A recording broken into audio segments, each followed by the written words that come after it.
What are the best types of blood labs for exercise programs?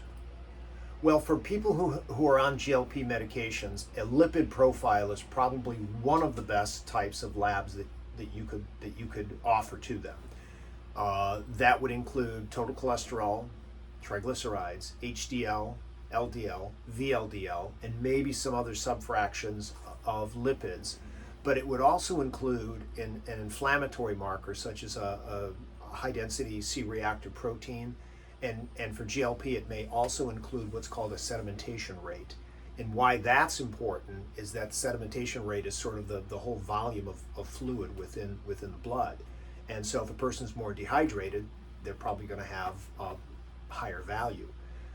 You also want to look at the inflammation as well as lipids, because the effects of exercise over time are going to have dramatic changes in both the lipid profile from a cardiovascular risk standpoint and for the C-reactive protein, just their overall inflammatory markers.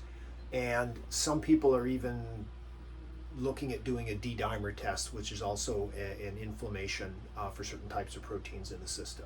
But in general, for GLP-1, lipid cardiovascular risk. And where can I learn more about blood labs and GLP-1?